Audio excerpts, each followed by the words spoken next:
How's it going, folks? Hope you enjoyed the video that we just put on. Really happy with it. I think it went really well. I think that's the first impromptu one I've done in quite a while. Normally I'm reading Hobby Nightmares or I'm reading scripts that I've written myself for 40k Rant. So that was the first one in a while that we've done that was pretty ad hoc. You know, we're pretty off the cuff, which is great. Really enjoyed it. There will be more Hobby Nightmares tomorrow, of course. That'll be tomorrow. More Hobby Nightmares on the way.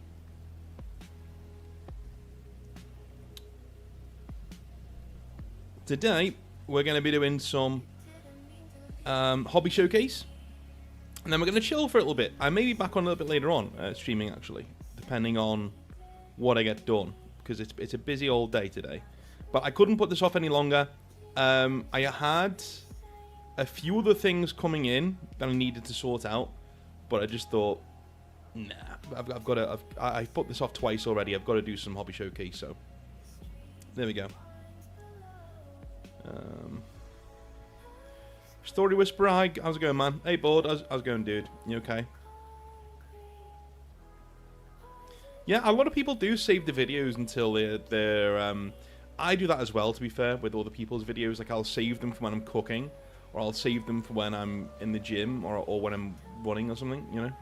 So, yeah, I get that. I get that. I do see a weird tick up in, like... So I'll get the initial rush of views for the video, and then I'll see a weird tick up the next day, like the next morning. There'll be a weird, like, spike bump, because people obviously are working and they're going to work. Which is great.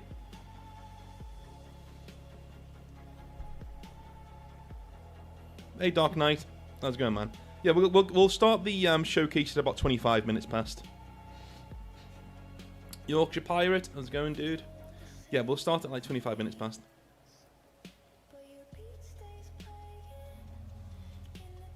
A friend of mine who's starting his journey, I've got a few friends who are starting their YouTube journeys. He was told by... Do you know when you just look at somebody and listen to their voice and you think, you're very liberal? He got a bit of advice from a guy who sounded like that. And he said, don't ever talk to people who just come into your chat who just say hello, because social anxiety is a thing. If you want to stream and be successful, you have to say hello to people who come into your stream. Don't ever, don't take advice from people who, like, if your sub count, if the person giving you advice, if their sub count is below 5,000 on YouTube, disregard their advice. Just disregard it. They're not a success in any way, shape, or metric yet. Same thing goes for guys who have who want to teach how to write. If they've not been published in any shape or form, disregard their advice, including me back in the day. Like, I used to give advice because I thought I knew what I was doing. Turns out I did know what I was doing, but like I didn't know at the time, right? And I hadn't been published yet.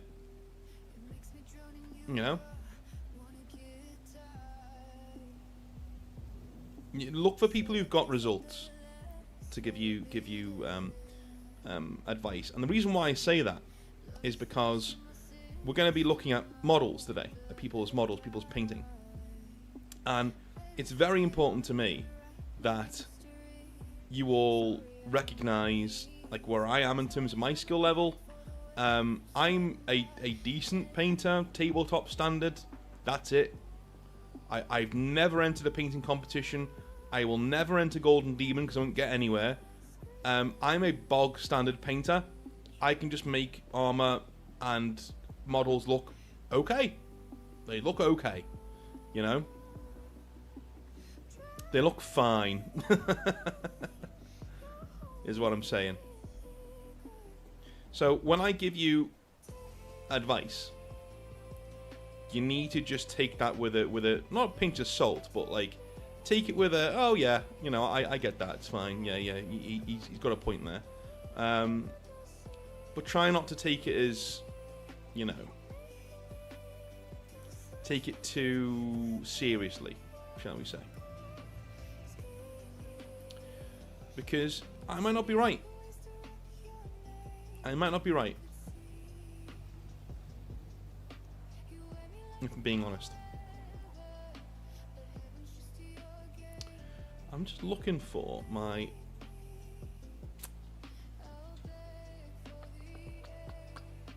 I think it's around here somewhere.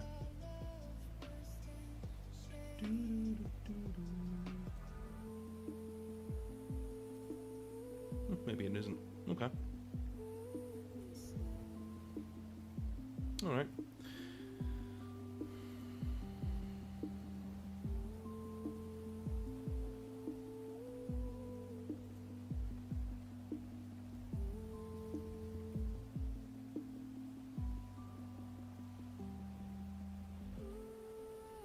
So yeah, be very, very, very careful who you take advice from in real life, on real life things, in my opinion. Just my opinion. Like, absolutely. Be very, very, very, very, very careful. Where you get your advice from, how much weight you put behind it, that kind of a thing. Board, thank you for being a member, man. Thank you. Board, I will take that membership because your decision not to shoot at the 6th Street gang has cost us a week of Cyberpunk. So I will gratefully take that. Apology accepted. I felt kind of bad that Theo was just trying so much to fight them. I thought I was doing something wrong, and then later on I was like, no, like we should have fighted. But you did also pay money to the gang, so I guess you are down like 7,000, whatever it is. Any big projects you can tell us about North? No, not at the moment. I've got a few things that I'm writing. One of which is very, very, very large. It's gone through several different working titles. Yeah.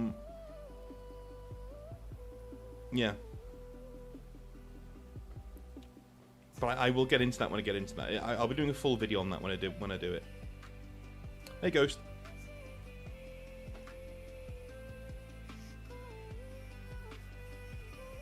Dark Knight sounds like a great project. Am I doing a project called Dark Knight?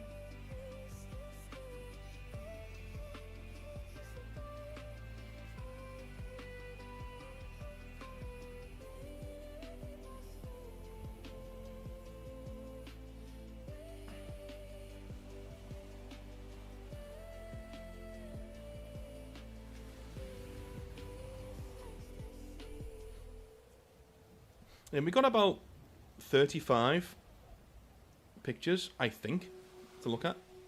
Oh, dude, I'm bored. You didn't need to do that, man. You didn't need to do that. I was just messing with you.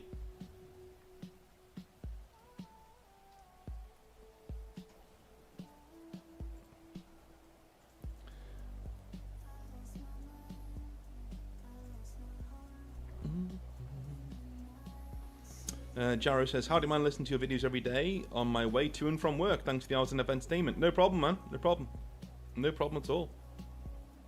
No problem at all. Monday is gym day, finally. I've not done it this week because it's my birthday week, so I had Thai food on Monday. And then Wednesday, my mum took me out to this, like, Mediterranean meat place, and I was like, okay. Alright. Lay it on me. Oh, is it your Project Dark Knight? Okay, no problem, man. Didn't see that. Yeah, so I was like, yeah, I'm tapping out. I can't do the diet this week because I'm going to be just eating loads of shit. And then I saw how much chocolate I was bought, and I was like, yeah, good decision. So it'll be a normal eating week this week. And then I don't know what you guys are like, but I'm an all-or-nothing kind of guy. So I can't just stop and like eat things in moderation. I want to see results quickly. So when I diet, I really go for it. I really, really go for it. I I stop eating carbs. I eat lots of protein. I drop the sugar intake down to nearly zero. I drink lots of water. I eat loads of salads. You know what I mean? Like, and I'm in the gym every day, and then I will do that for 7 to 8 months. I'll drop 3 to 4 stone, and I'll look shredded and really good. And then Christmas will come around, and I'll get back fat again, or normal sized again. And then I like hibernate for the winter, so I go in for the winter. So at winter, I kind of like let things go. I stop, you know, go in the gym a lot. I'll eat a bit more comfort food over Christmas, you know, and then I'll be back to, and then in the new year, I get back to it again. As soon as the weather starts to ease up and get a little bit less cold, I'm back at the gym again. So that's the cycle I kind of go through. And I'm at the start now where I'm going to start gymming now. So it'll be probably Monday. It is going to be Monday, not probably Monday. Yeah, no middle ground. Jaro, I think that's a man thing. There's just no middle ground. Like, you just go for it, and it becomes your obsession, like your hobby. Your hobby becomes you and, like, building yourself up, you know? Everybody does, bud. Everybody gains weight over Christmas. I don't know how bodybuilders do it. Christmas must be their fucking kryptonite. They must just, like, dread Christmas every time. No middle ground, though. It's a man thing, dude, I swear. Like, women are much better at moderation. Not so much eating, but in, like, you know, they do a diet. They do, like, a 6 out of 10 diet. And it becomes something that they can do for, like, the rest of their life, you know? Whereas men will do this. They will, because we love to see the weight dropping off of us so quickly, because it does, because you've got a male metabolism. So if you go to the gym and you eat well, and you drink lots of water, the weight just sluices off your bones, you know, it's just gone. Within, like, a couple of months, you've lost, like, 1 stone, 2 stone, it's like, what, 20, 30 pounds? And women just can't do that. It takes them so much longer, so they've got to slow everything down and be very, very, very patient and disciplined. Whereas men, we can just, like, as soon as we book our ideas up and we start not being retards about what we eat, we just drop the weight. You know, most of us will drop the weight.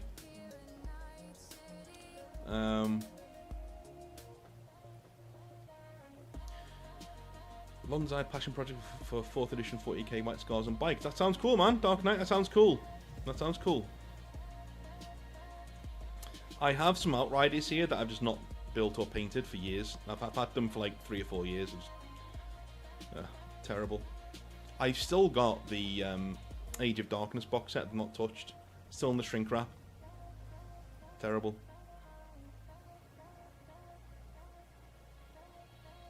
Yeah, I want to do White Scars and bikes for 4th edition. I've always wanted to do White Scars Force, but 10th edition did them absolutely dirty. There's a lot of armies in 10th edition, man, that are just non-existent, shall we say. Like, you just shouldn't bother. Which sucks, because, I don't know, man. There's tons of armies out there that people really should be getting excited for, but it really does suck. It's horrible.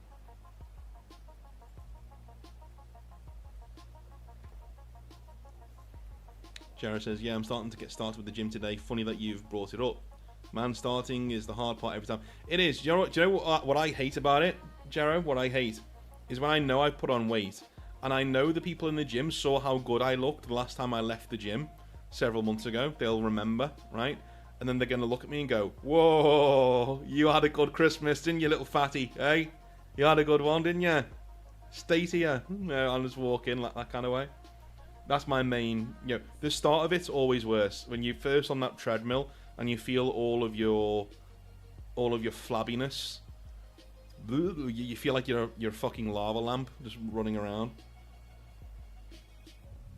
Or the even, there's a bad one as well when you, I don't know, how do I put it?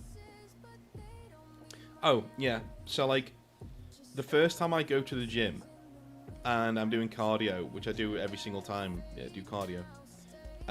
The sweat that comes out of me is so salty.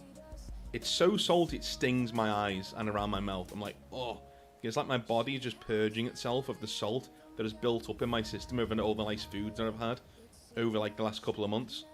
And like it's like it does it in one go. And I walk home like this, like I'm really, my eyes are stinging. My skin's so greasy after it. It all just comes out. And then I get a shower, and after that shower, I'm on the ball. Then I'm okay. It's out now. I'm done. And then the next day, it's a bit less salty, bit less, until like the end of the first week, I'm just sweating water, like literally just sweating water. It's weird, but that's just how my body is. Like it just gets rid of it all. Yeah. Historian's firstborn at beginning an army. That's cool. That's cool. An army that isn't Cadians. Don't be silly. Or Krieg. We ever encourage people to share their piles of shame? Might be a fun video idea. Dude, I would love to see your desks and piles of shame. Yes. I'm going to say that in Hobby Nightmares tomorrow. I'm going to get some of those in. Whilst we're here, though, let's do some showcasing, shall we? Alrighty, we are down to here.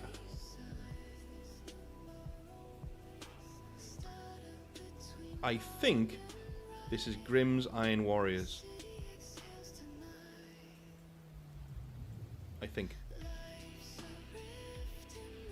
I'll have to have a little look. But I'm pretty certain it is.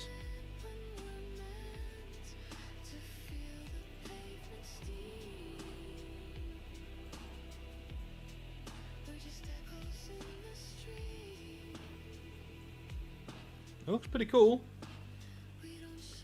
Like, you're the same as me, Grimms. That I know you'll tidy up that pauldron, you know, where the chevrons are. I know you'll tidy that up, but I just wanted you to know I have this exact same problem. Like this exact thing happens to me all the fucking time. Like the reason why I don't do Iron Warriors more is that I can't be bothered doing those details. You know when you got to use like a you've got to use a some tape. You know what I mean? But I love the way you've done the cape. I love the armor too. Capes are really satisfying to paint, in my opinion. They're just ultra satisfying to get that the difference in depth of the light and the dark red. It looks brilliant, dude. Really well done. Jared says, are you going to focus cardio for a while? You're getting in a mix of weightlifting, get started. I always do cardio the first month, just to take that weight off. Do you know what I mean? Just to get that weight off my joints, get myself going again, get used to going back to the gym, and then I start 3 days cardio, 2 days weights a week. So Monday, Wednesday, Friday cardio, Tuesday, Thursday weights, and then I'll probably do weights over the weekend if I've got time. Yeah, no shame on this, dude. Like, you do chevrons better than me. Like, absolutely. I think it looks great. You know, I would do... are you going to blend him into the base? Because what I would do... I'm sure you don't need my advice, but what I would do if I was doing this base, because you got a similar base to me, is whack some Martian Iron Earth on there, so it cracks apart into, like, you know, don't put it all over, put it on like big blobs here or there, so it cracks over the earth. Let that dry. Then you Agrax Earthshade the entire base, or all the bottom of the model, or the time base. Let that dry, okay, properly dry. Then you dry brush a Rise of Rust over that, and over the, like, very lightly over his feet, and the bottom parts of his thing. It blends the entire thing together, and looks like he's actually stalking through this wasteland, this desert wasteland. It's pretty cool.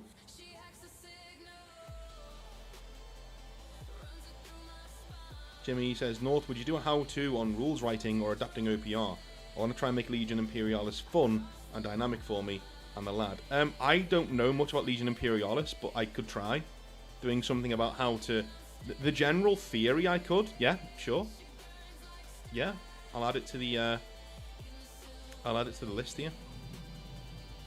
General theory, absolutely. But actually showing you how to write rules for Legion Imperialist, and probably not. Because I'm not very good at it. Well, I don't know it. But thank you, Grims. This is awesome, man. Awesome. Alright, let's look at a Demon Prince's backside now. There we go. Wow.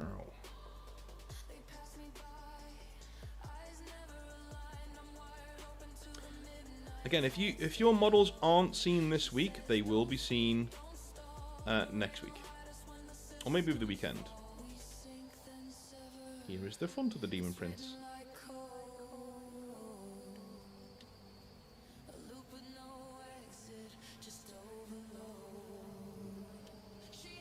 Very nice, very nice. Alright, this one is from Jason. Cheers, man. Jason Wright. Cheers, dude. These are cool. These are cool. Let me have a good look at these.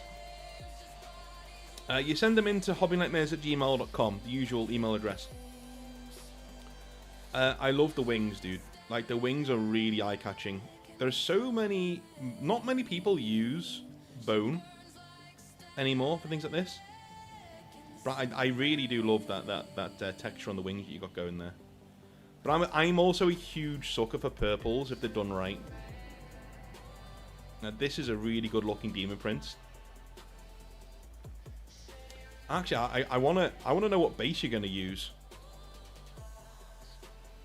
Because this is one of those where a red base would be really good, like a Martian base, like we saw with Grimm's.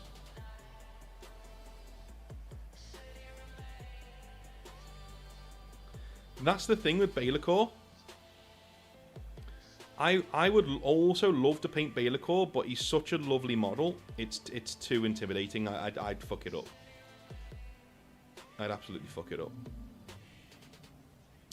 Let's look at the Grey Knight Librarian comparison he's got going on here. Okay.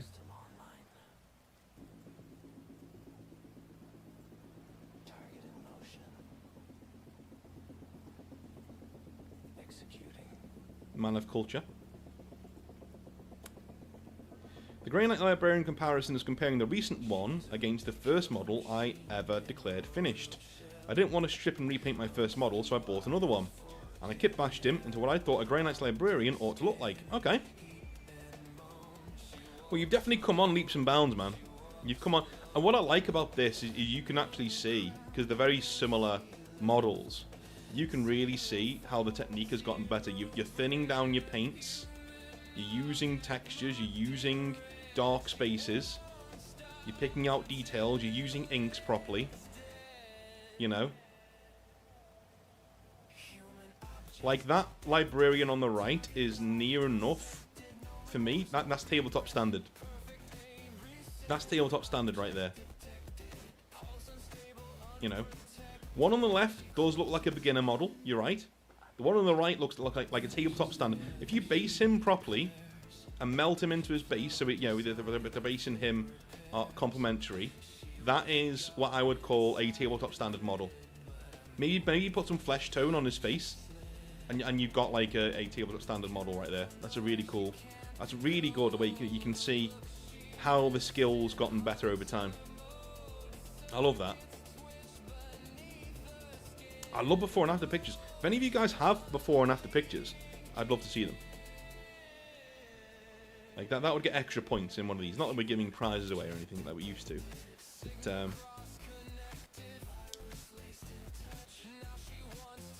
maybe we'll give prizes away eventually.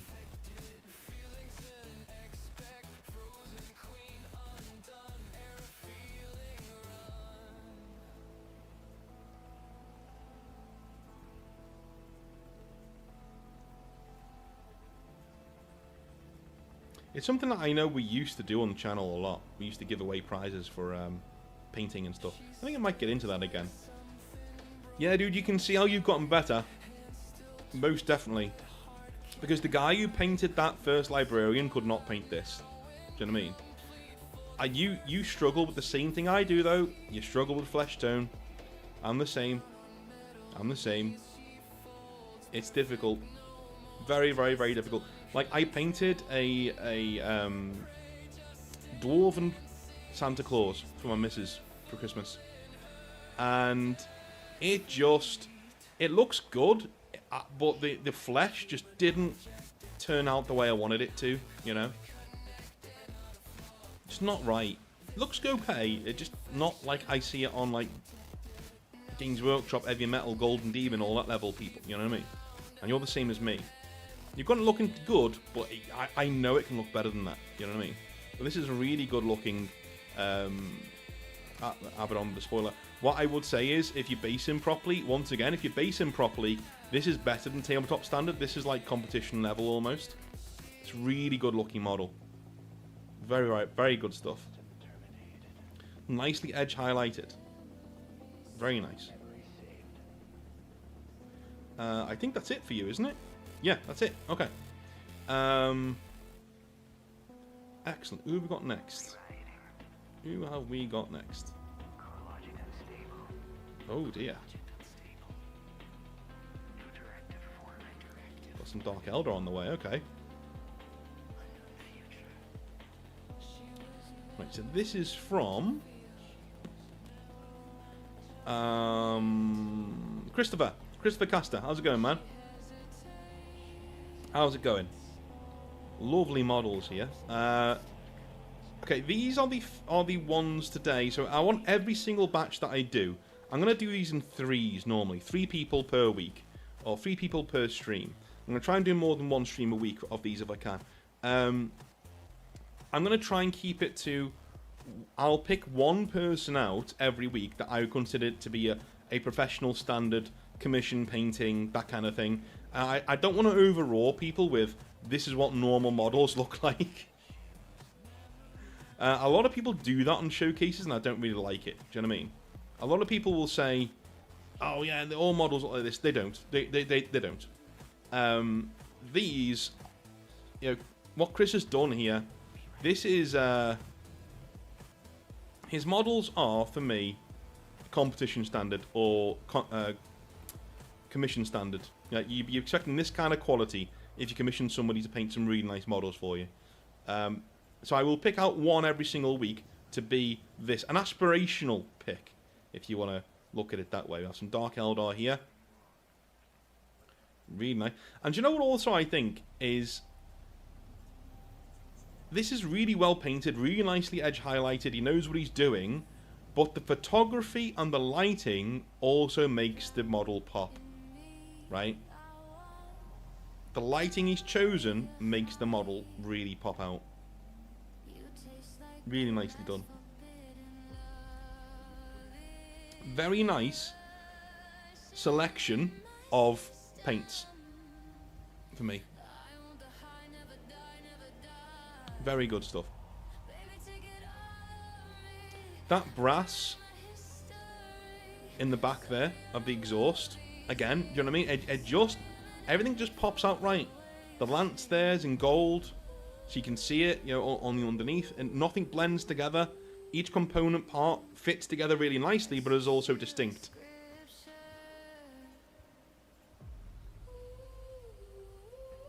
Very good.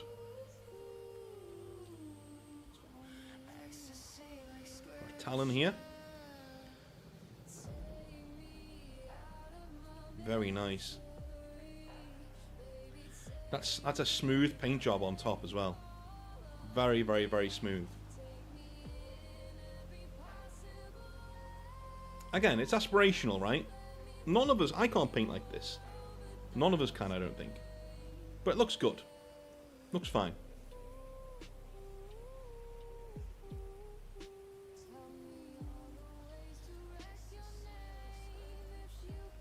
Oh my days, wow.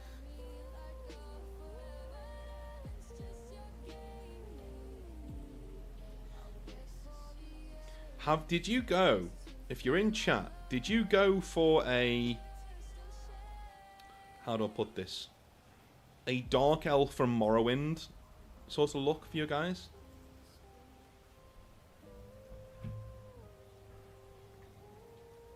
It looks like that's what you've gone for, in my opinion. And that's not a bad thing. I love Morrowind, but I love the choice, the aesthetic choice that they made of Morrowind, the red eyes and the blue skin almost. It's pretty cool.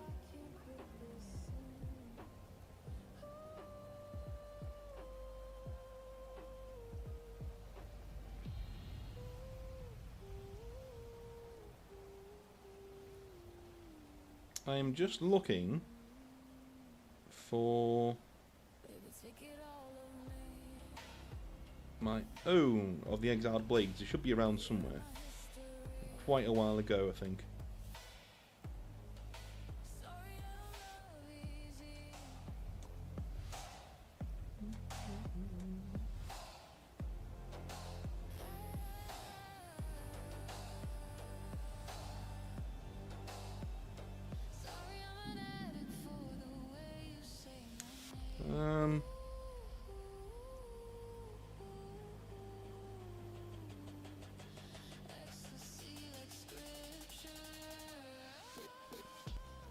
I'll find them somewhere. I have lots of pictures of like other people's models on my phone. I must get sent quite a few.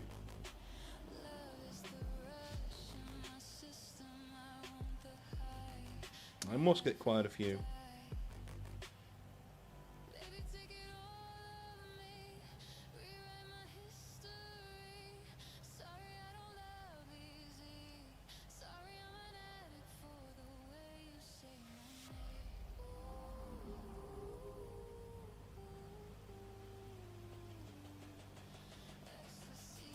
No, can't find it. Okay.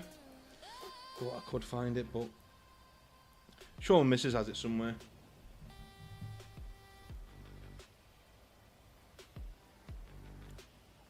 Hey, Broom, these are yours, man. Excellent. Excellent.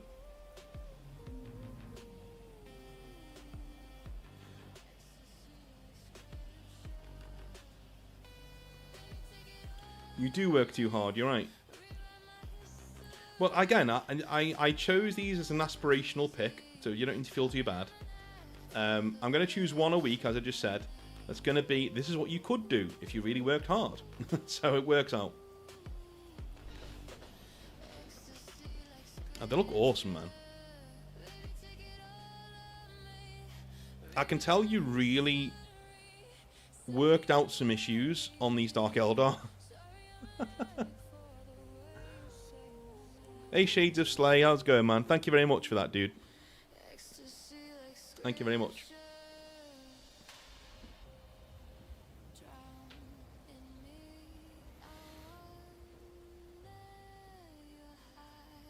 Yeah, I said, I think you weren't here when I asked the question, but I did ask the question. Was this guy influenced by Morrowind in any way? Because he kind of looks like a Dark Elf. Which is kind of what he is, being a Dark Eldar. But he looks like a Morrowind Dark Elf. Especially with the oranges and the blues. You know what I mean? The red eyes. But the colour coordination of these dudes is spectacular. Really, really, really good.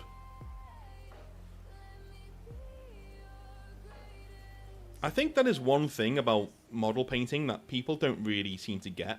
Well, they do get, but they don't really... Like, choice of colour, in my opinion, is just as important, if not more important, than actual skill. Of being able to paint properly. You know? That's my opinion, anyway. I think choice of colour is so important.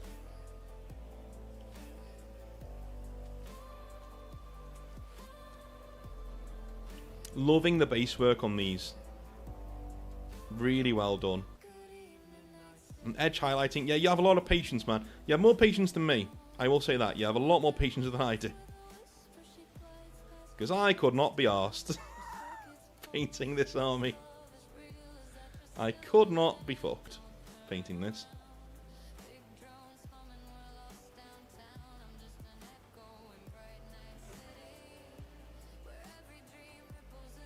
I was saying we're going to do 3, but I think we're going to do 4. Because the next ones are too funny and too good not to do.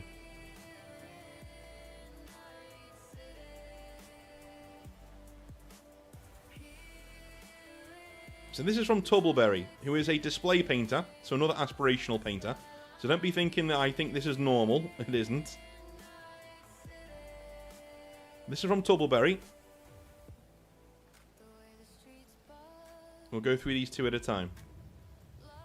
Now, what I like about this, please don't be offended, anybody, right? But I think we've ascended, like, the first three dudes, you know, we had on the show here, all much of a muchness, but I think we've seen a climbing skill level, right?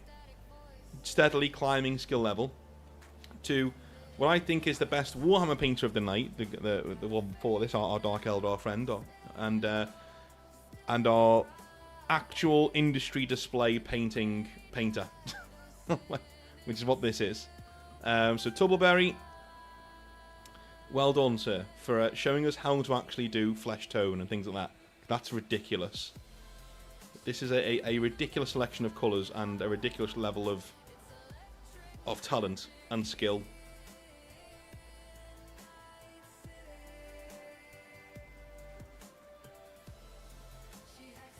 Yeah. 10 out of 10. Would bang. Still make me chuckle to this day. I had an NPC in a role-playing game once. My friend Matt just responded in the chat with canwebangher.jpg.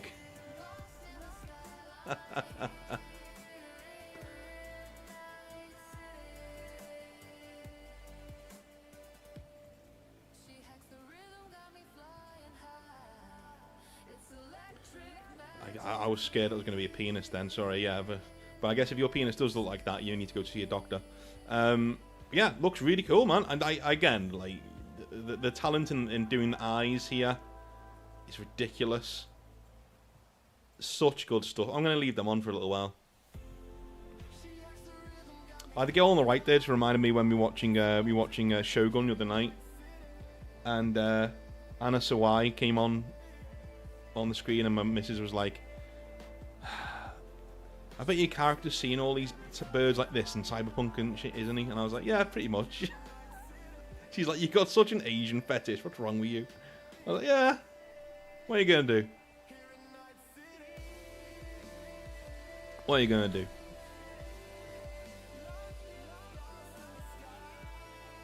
I likes what I likes.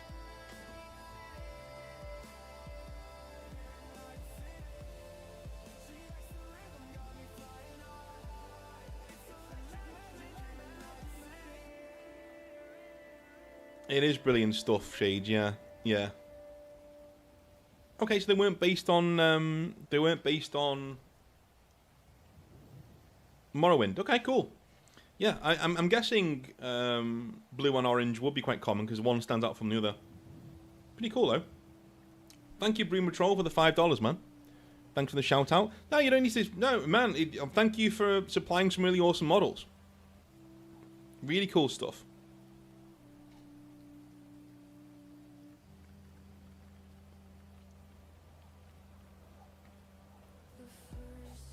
Really cool stuff. I mean, really good. Oh, the entire showcase has been wall-to-wall good models. But what I've really loved about it is we've seen. I think the guys at the start of the stream were more my skill level, but still a higher ceiling probably than me. And as we've gone on, we've seen the skill level rise and rise and rise and rise until we've gotten to this last bit, you know, of like an actual industry, what I would define as an industry top level painter, you know. This is the kind of shit you would see in a White Dwarf, you know, front and center if it was a Citadel model, you know. Really good stuff.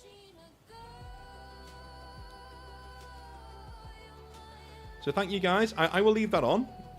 I'll leave some of these on. And we'll just have a little chat for a while. Because the stream is called Chilling with North. So I will...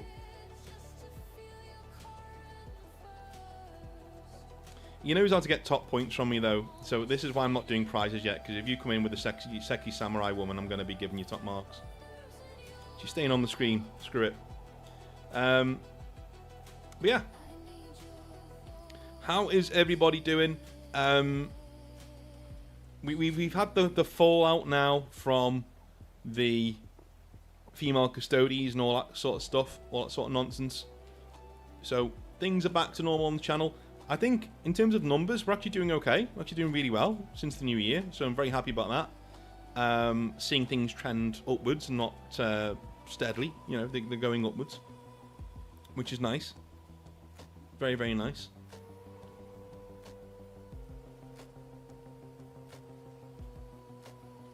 At least you're honest. I am honest, yeah. Well, what's the point in lying to it? Like she likes, what's that prick called?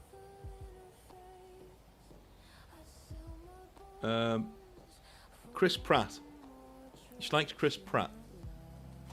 And Jensen Ackles. Those are her two. Those are her two. Mine are Anna Sawai and... So I'm not sure. I'm not sure.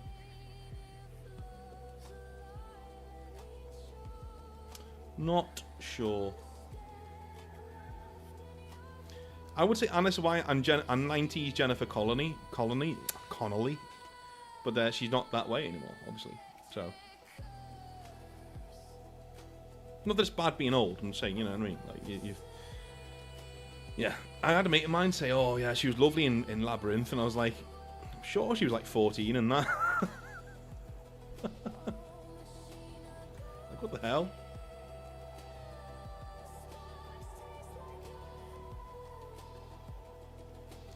Oh, cheers, Shades. Just tossing a few more pounds as love what you do. Would you do straight up lore content? I think you could go more viral with that. I love the 40k vids.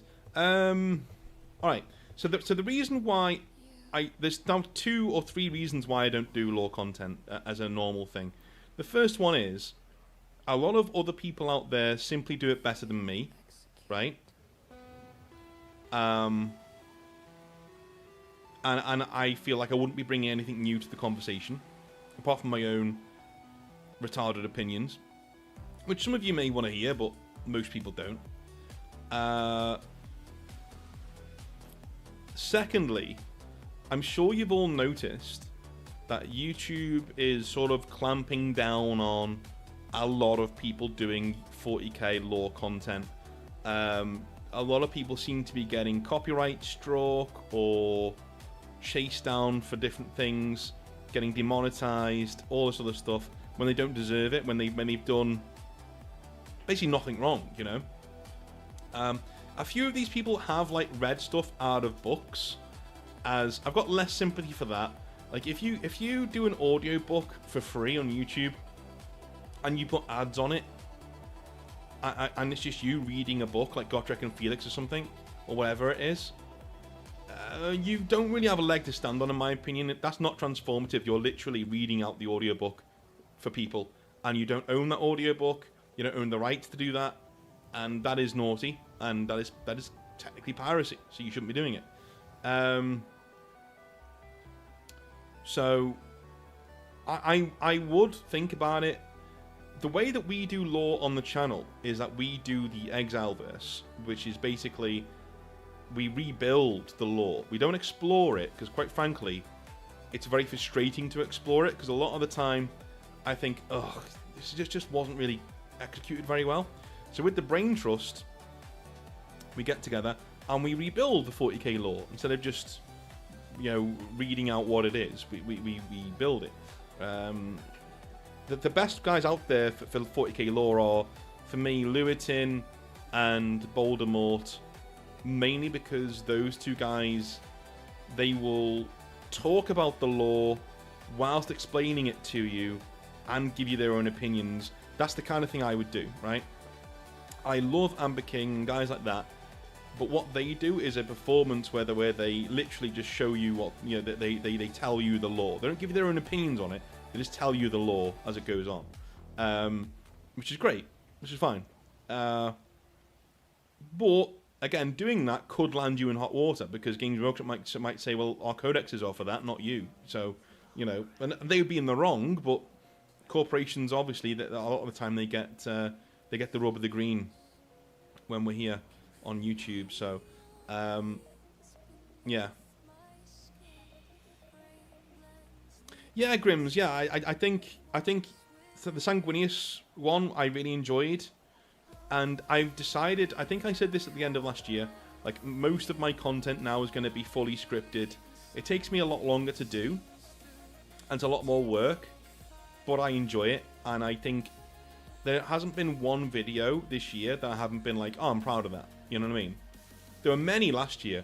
Like, last year there were many videos where I just did a video because I felt like I had to, because I had to do 5 in a week, and it just felt like, you know, there was a slow content week, but I'll just, you know, give my opinion on some lore that I don't really care about, but I guess I'll read it and give my opinion on it.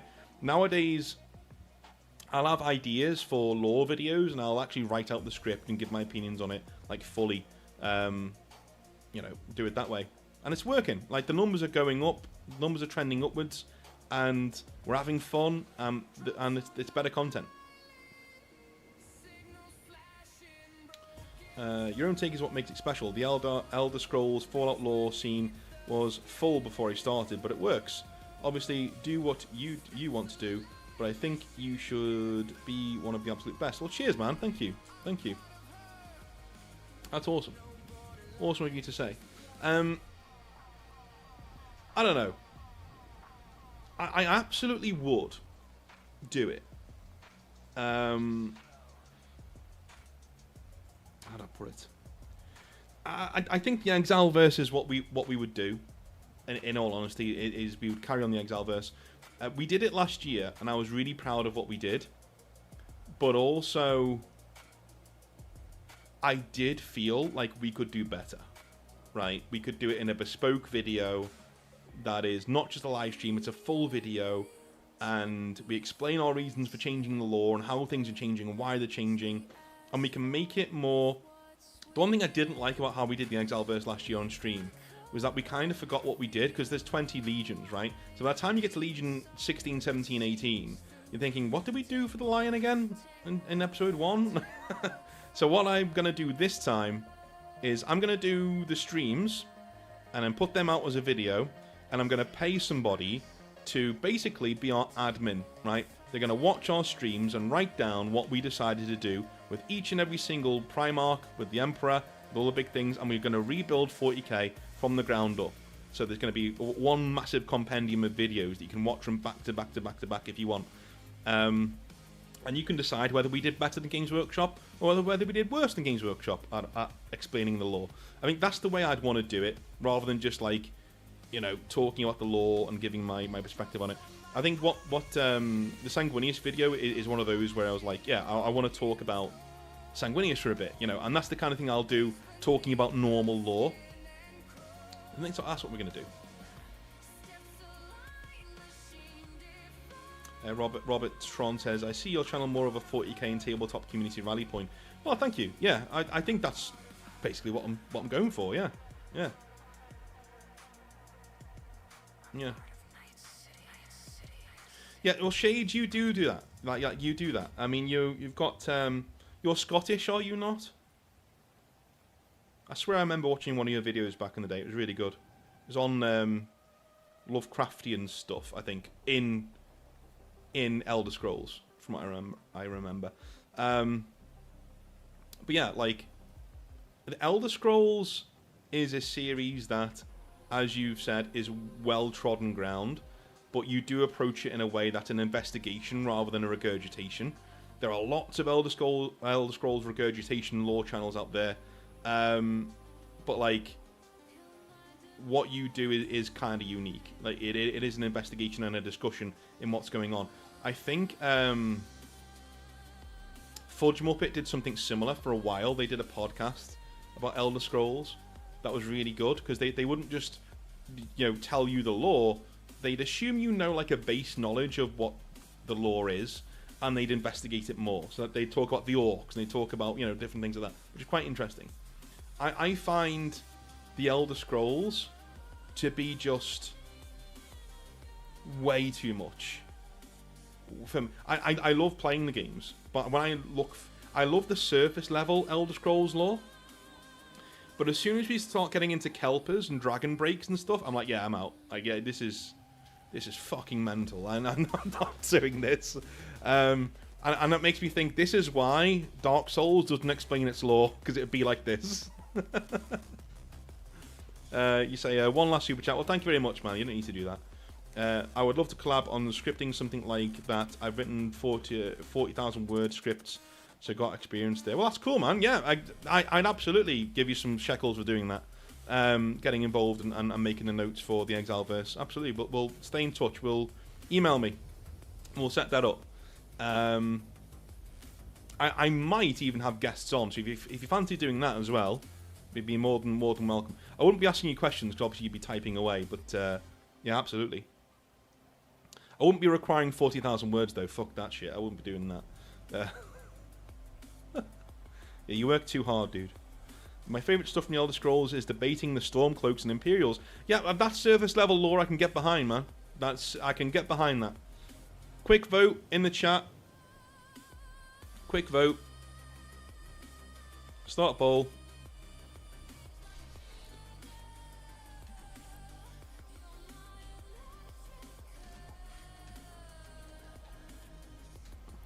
Stormcast or Imperials?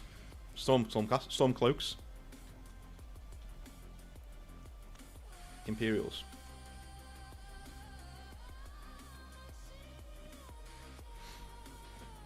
So I used to be very Imperial. I think I still am. I think what it is that when it's not the real world, I can sit back and see the big picture. And the big picture is the Thalmor are a huge issue, and if the Imperials don't win against the Stormcloaks, the Empire is divided and is shorn of its best warriors. That's what the Nords are in the lore. They're the best warriors, right? Better than Red Guards. I won't hear any. No, Red Guards are really good swordsmen. Nords are just amazing warriors. They're just really, really, really good at fighting. So I would say, yeah, that's the thing, Shades, right? So that's the thing. Let's imagine in the real world, the Vikings are coming over, right? The Vikings are the Thalmor in our example. They're coming over and they're invading Scotland. They're invading Scotland and Northern England. They're just killing everybody, and there are lots of people in Scotland saying we should still break from the Union because at least we'll have our freedom. I'm the kind of person who'd be like, not right now. That's a bad decision because we're under attack and we're all going to die if we don't unite and get behind somebody to push these guys back, right? That's why I was very pro-imperial. That I saw the big picture. The thing is, I can do that in Elder Scrolls because I don't live there. But I think if I did live there, I would be a very Stormcloak. There is something really nice about having your own homeland and having pride in your own people and having pride in being able to...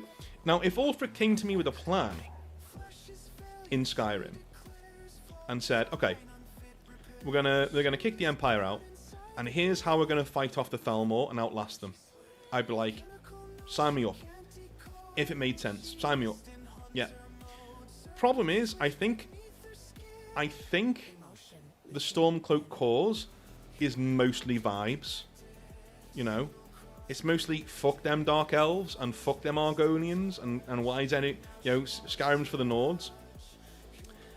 I'm actually playing as a Snow Elf right now. I've got a really cool mod list, NGVO, that I play Skyrim with, and it's amazing, and it allows you to make a Snow Elf, and I'm playing as the I think it's the Winter Prince, or and who died thousands of years ago and ended up encased in ice. Isgramor, they just beat him up and put him in ice in the lore, and I'm role playing as him. He just thaws out in Solstheim, where he was defeated, and then he's just walking around trying to get his memories back. Now he's seeing Skyrim like, oh my god, these fucking Nords are everywhere. It doesn't belong to them. It belongs to the Thalmor. It belongs to the Snow Elves. You know, so it depends how far back you want to go, you know? It's one of the main cool things about Skyrim is that they were well ahead of their time in 2011, because all this shit was going to kick off in like 2015-16, you know, for obvious reasons, about immigration and racism and things like that. And just before that is Skyrim, and it is very on the nose. If they brought out Skyrim now, it would be so controversial. People are like, yeah, it's an allegory for Mexicans, and no, you know, it'd be all that bullshit. But I thought they did it really well, because they don't really... One thing I think Bethesda do totally really well is that they don't talk down to you. They will just give you the options. They won't make one person right and one person wrong. They'll just give you the information and say, fucking roleplay. Do what you want to do. Just do what you want to do. And then they let you do it. You do what you want. Right? Now the problem now comes in Elder Scrolls 6. What do you do with the Civil War? Because one of them has to win. You can't just have them just fighting forever and nobody ever wins. That'd be a cop-out, right? You know?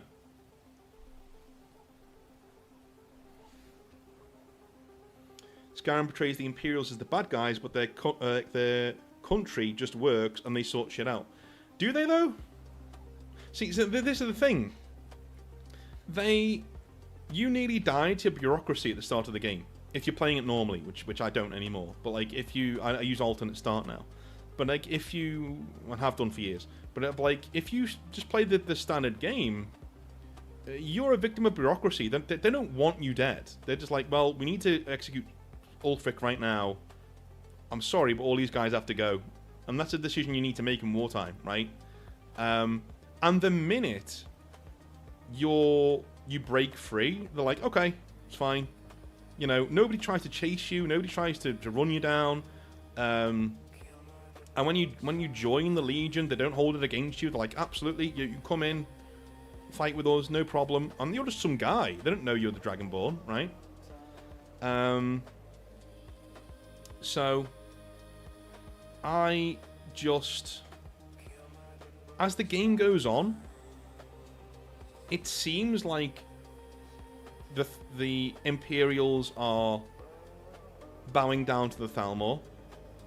But the thing is, you notice that the people telling you this are always the Stormcloaks, right? They're always NPCs aligned with the Stormcloaks. If you press a little bit further, you ask them a few more questions. Do you know what I mean? So, you'll have a guy saying, these damn faithless Imperials, bowing down to the Thalmor. And you're like, oh, okay, cool. Hey, can I have a drink of ale, please? Oh, yeah, sure. And then you ask them a bit more questions. He goes, oh, Ulfric Stormcloak, the true High King. Okay, there you go. Right? Every single time you hear that opinion, it's always from a Stormcloak. And then when you speak to the Legion, there are quite a lot of Nords in the Legion who are just like, listen, there've always been Nords in the Legion. It's our thing. You know, Talos was one of our guys. I want to defeat the problem. You know, I want to defeat the Thalmor, because then we can have Talos back once they're gone. But right now, we need the Empire to survive, because it's the only chance we've got at actually beating these guys. And that's what made me go, okay, then I'm on the Imperial side, you know. But if it was real life, and I didn't have the hindsight of being able to be above the world, I'd probably be a Stormcloak, because it feels better to try and fight for your cause and your freedom. And again, if Ulfric came to me with a plan, and he wasn't a fucking Thalmor agent, and then I would probably go with him, no problem. He's not really a Thalmor agent, he's an asset, because they tortured him, and they broke him in prison, essentially. But yeah.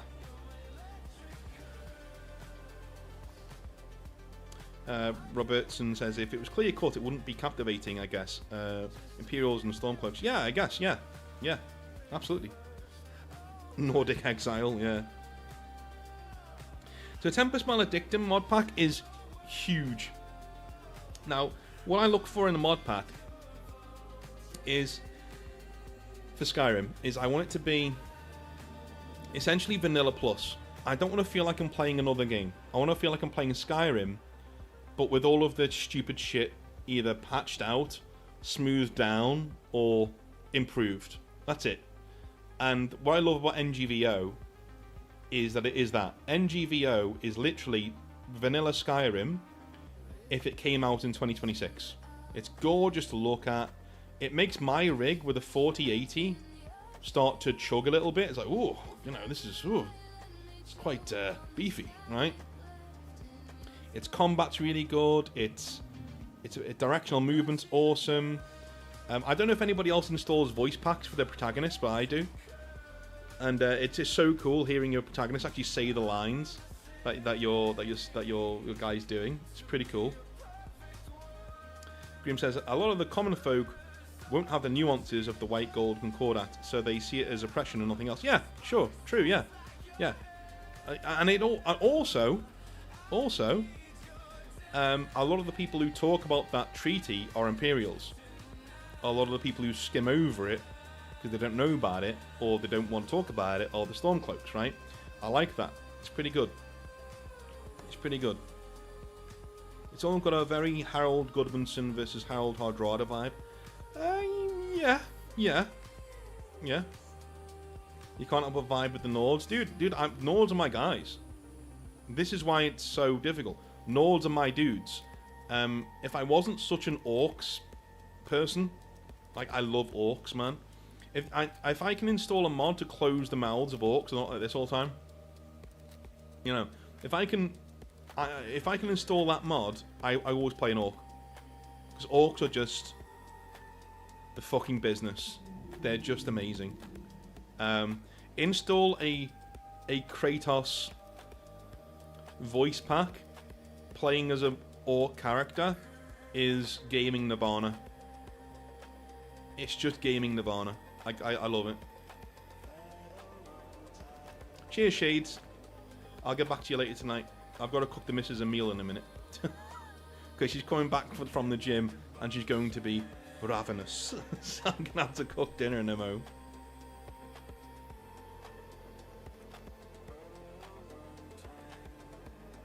Well, on that bombshell, I'm going to piss off. I'm gonna leave. I will be back tomorrow for Hobby Nightmares, and then I'll be back on Sunday to read out your breaking point things, your breaking point issues when it comes to Warhammer. What would make you walk away from it entirely, not just Games Workshop? So, I will see you then. Have a wonderful rest of your evening, and we'll do another showcase maybe over the weekend, maybe early next week. We'll do another showcase, and I'm going to start planning the Exileverse videos. I'll be doing those pretty soon, so stick with it. See you soon. Bye now.